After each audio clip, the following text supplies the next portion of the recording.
One for guests, one for members. Remember to sign in. Is that okay? Thank you. All right. I'll now entertain a motion to adjourn. So moved. Okay, that was Anthony's voice. Got it. Do I have a second? Alicia. Come on, y'all, speak up. All right. All in favor? All opposed? Like manner? 807. Okay.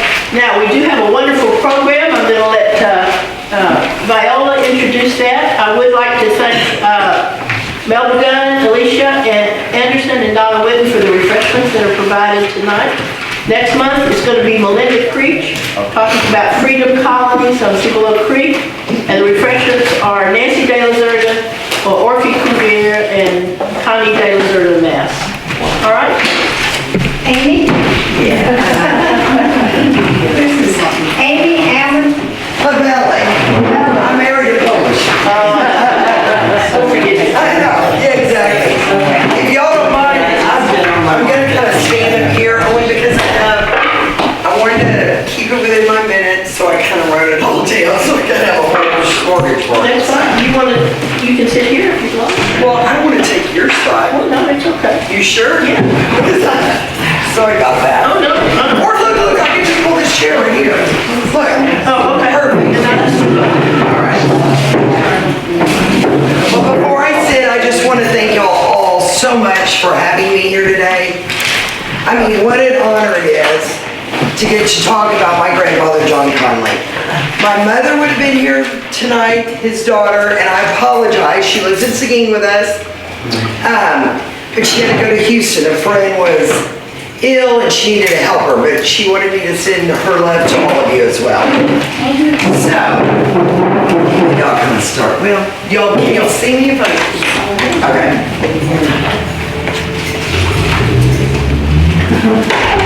John Bowden Connally Jr. was born on February 27, 1917 in Floresville, Texas.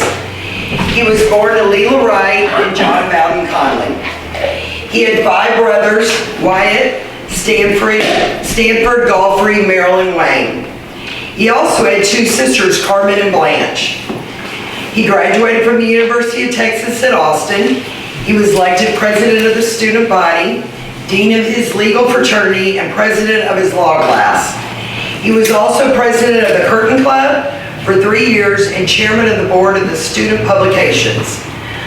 John met the love of his life at the University of Texas. She was Nellie from Austin. She and John were married on December 21st, 1940. They had 4 children, 8 grandchildren, and 13 great-grandchildren. Wow. Is that bad? I'm sitting. I love that. Here, I'll kind of stand up and then if I just so everybody can see me, I feel bad. I was asked many years ago, what was it like having John Connally as your grandfather? Well, for many people, John Connally was a farm boy, a naval officer, a lawyer, a rancher. He was Secretary of the Navy under President Kennedy, Secretary of the Treasury under President Nixon. He was 3-time governor of the state of Texas and presidential candidate in 1980. Or some people know him as the people in the car with President and Miss Kennedy on November 22nd, 1963, on that fateful day in Dallas when the president was assassinated. But for me, he was Guggy. Guggy, a name given to him by me, the oldest grandchild. When I was born, he was governor of Texas, so they were trying to get me to say Gubby for governor, and I said Guggy, and it stuck. For me, John and Nellie Connally were my grandparents. Noni and Guggy, that's what we call them. Someone who would take us on rides around the ranch, go swimming with us, and just be there for us like anybody else's grandparents. My earliest memory of my grandparents was climbing into bed with them in the mornings to have milk coffee. I'm sure I called it milk coffee because it probably had a lot more milk than coffee in it at the time. But I thought it was so cool to sit with them, get in bed with them as they read the morning paper and sip our coffee together. I always knew that my grandfather played an important role in history and politics. But to be perfectly honest with you, I didn't realize how important because in my mind, they were just like regular grandparents to me. I remember spending lots of time with them when I was young. We lived in Floresville, and my grandparents' ranch, the Pocosa Ranch, headed out towards Fairview, I believe, was right here in Floresville. So my dad worked for my grandparents for 10 years, and as kids, we really grew up out there. We learned how to drive and fish and swim and plant gardens and ride horses. Until my grandfather died in 1993, I can't remember one holiday that wasn't spent there. My husband and I were even married out at the ranch in 1990 under the live oak trees. I remember how special that time was because we did it all ourselves. My grandmother Noni had like pasta all the way up to her elbows. And my grandfather Dougie helped my dad cook all the beef tenders. I remember the year they had to file for bankruptcy. And Noni and Dougie lost almost everything. I do, however, think it was still one of our best Christmases. We still had our Christmas pageant that we put on every year. Being the oldest and the more dramatic, of course, I was in charge of it every year. And we still made our candy houses like we always had. But the huge family room was empty, except for 2 random chairs with cardboard boxes for end tables and an old TV. That was it. The tree wasn't that big that year, but it still had all of Noni's lights and ornaments on it. I think my grandparents taught us, it's not what you have in your life, it's who you have in your life. Speaking of people in your life, okay, y'all hate me if I get a water. I'm so sorry, I apologize. Speaking of having people in your life, my grandfather loved the people of Wilson County. He loved driving to Connally Drug and having coffee with his friends and all the local people. He loved eating lunch at Wright's Cafe and keeping up with everyone in the area. I remember he would take us into town and we would go visit Uncle Merrill in the office downtown. His fondest memories were in this community. He was Floresville's first Peanut Festival king, and he was super proud of that. He couldn't wait to get together with family, continue to pass on the traditions of making homemade peach ice cream from the peach trees. I remember he loved spending time on the tractor and really working the land. He loved the feel of fresh plowed dirt. For a man that had traveled the world and lived many places, Wilson County was where home was. He was planning on retiring right here in Floresville, Texas, out at the Pocosa Ranch. Anytime they had even a day or two off, they would head to Floresville to be at the ranch, and he'd want all the family to come. As soon as we got there, we headed straight to the pool with Noni and Dougie. I remember when we would go swimming with Dougie, we would always ask him, what is that scar on your chest? And he would tell us, but as young children, I guess we didn't realize what a big deal it was. I remember stories they would tell about prominent people or places they had been. One occasion, Richard Nixon was at the ranch for a party. And they had mariachis and tamales. And I remember the story when President Nixon got the tamale and he ate it with a whole shuck on it. Poor guy. Definitely not for Texas. For 2 people who had traveled the world and met with kings and presidents, when it came to their grandchildren, politics really was never touched on. It was always about school and football and gymnastics and cheerleading and plays. Whatever we were into, that is what they always wanted to talk about. I do remember, though, that it was important to them that we studied hard and that we knew what was going on in the world. Even the simplest things like when my brothers and sisters, we spent the night with them, and they woke us up in the middle of the night to watch Princess Diana marry. I remember as a young child, my grandparents taking me to art museums and teaching me all about all the different artists and styles. And at one time, I could name all the artists. And I remember when I was 12 in 1980, when my grandfather ran for president, we all had shirts that said Dougie for president.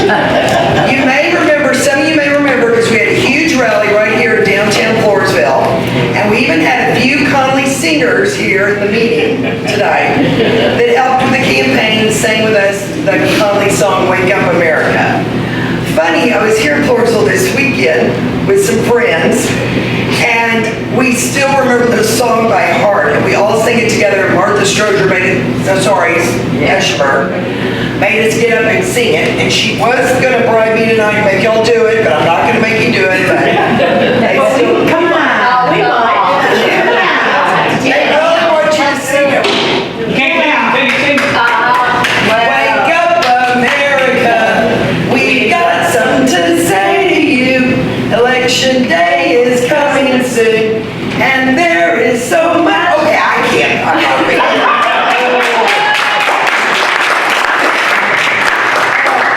But even though I remember all those times, I didn't realize what a huge impact my grandfather had on our country.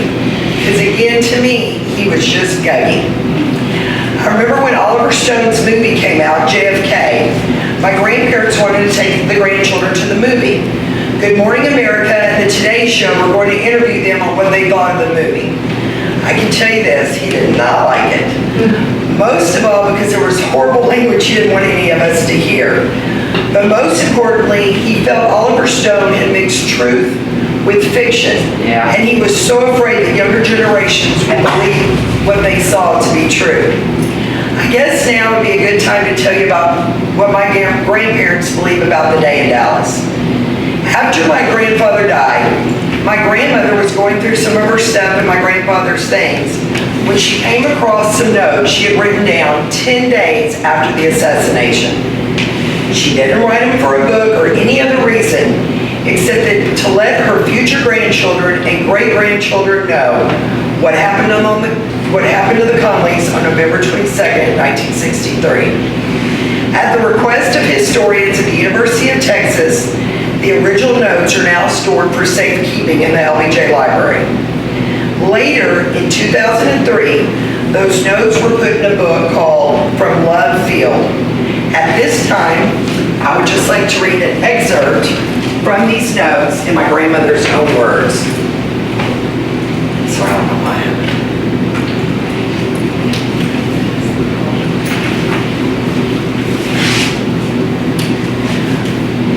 We were indeed a happy foursome that beautiful morning. I had my yellow roses in my arms, and Jackie had her red rose in hers. The crowds were the largest and the friendliest we had had on the trip thus far. I did so hope Dallas would give the Kennedys a warm and very cordial welcome, and I wanted the Kennedys to respond with equal warmth and friendliness. I could not have been more pleased. I felt tingly all over with the pride of a mother whose children are performing in front of their relatives just as she had hoped. We had pleasant banter back and forth among the four of us, but mostly the Kennedys were responding to a rousing ovation, and John and I were just smiling with genuine pleasure as everything was so perfect. We had passed through the downtown area and its great, surging, happy, friendly crowds. I was so excited, I turned to the president and said, "Mr. President, you certainly can't say that Dallas doesn't love you." His eyes met mine, and his smile got even wider. Dallas had surprised him. I turned back toward the driver.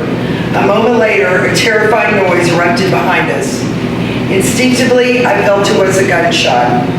I looked back, and I saw the president's hands fly up to his throat. He made no sound, no cry, nothing. His expression hadn't changed, no grimace, no sign of pain. But the eyes, those eyes were full of surprise. At that instant, I was shocked and confused. I had a horrifying feeling that the president not only had been shot, but could be dead. From the corner of my eye, I saw my husband John turn clockwise in his seat, but the car prevented him from seeing clearly. So he twisted the other way toward me. He had been in the war. He was a hunter. He knew the sound of gunshots. "No, no, no," he cried out. Then a second shot. My husband spun in his seat. He had been hit in the back by the second bullet. "My God," he blurted, "they are going to kill us all," then crumpled forward. All I thought was, what can I do to help John? I pulled him into my lap. I didn't want him to hurt anymore. A third shot rang out. I felt something falling all over us. I looked up. Tiny bits of bloody matter covered my suit, the car, everything. I no longer had any doubt that the president was dead. I looked down. John was bleeding badly all over the front of his shirt. He was not moving. I had one arm under his head, the other across his chest. I thought my husband was dead. Jack, Jack.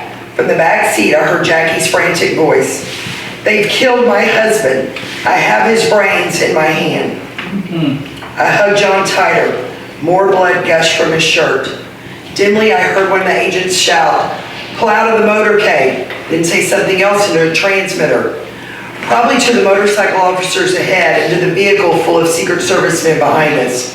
To the nearest hospital. The big Lincoln, long and black as a hearse, swerved out of formation and accelerated at a tremendous speed. Maybe it was a reaction to the surging car, but John finally stirred in my arms. I felt tremendous relief, as if we had both been reborn. I pulled his right arm over his chest in order to hold him closer. Shh, be still, it's all right. Be still, it's all right. I repeated this mantra until the big car braked at the emergency room entrance in Parkland Memorial Hospital. I had no idea how long the trip had taken. The people on our route were just a blur of color. Their cheers had become the wind roaring all around us. For an instant, I felt an overwhelming sense of pity. But on this beautiful day, when they had come out to see their president and their first lady, they found instead two terrified women holding their dying husbands in their arms. The notes obviously go on, but I wanted you to know through my grandmother's eyes what she and my grandfather saw and experienced that terrible day. That day would forever be etched in their memories, and I'll remember them telling the story many, many times to those who wanted to know. My grandfather, Guggy, died in 1993 of pulmonary fibrosis, a disease that involved a scarring of the lungs. He had one good lung and another one that had been punctured by slivers of bone when the bullet tore through his chest. The doctors couldn't say for sure, but it seemed to many that the bullet fired by Lee Harvey Oswald from the same rifle that killed President John F. Kennedy 30 years before may have claimed its final victim. When my grandfather died, I was sitting at the funeral, and I looked around and I saw presidents, congressmen, senators, Republicans, Democrats. Reverend Billy Graham did the eulogy. As we drove to the state cemetery, there were hundreds of people all along the route with their hands over their hearts.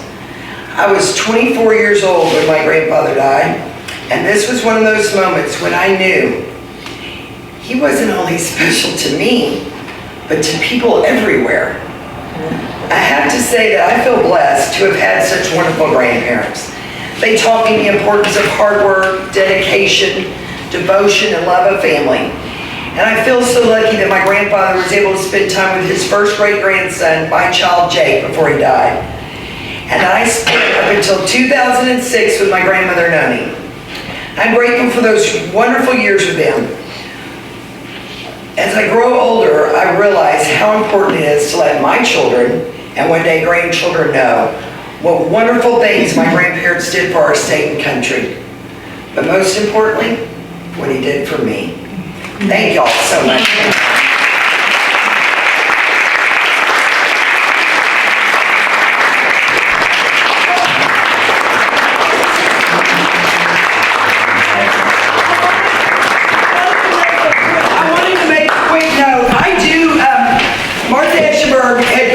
Showed me that she had this book that was about my grandfather.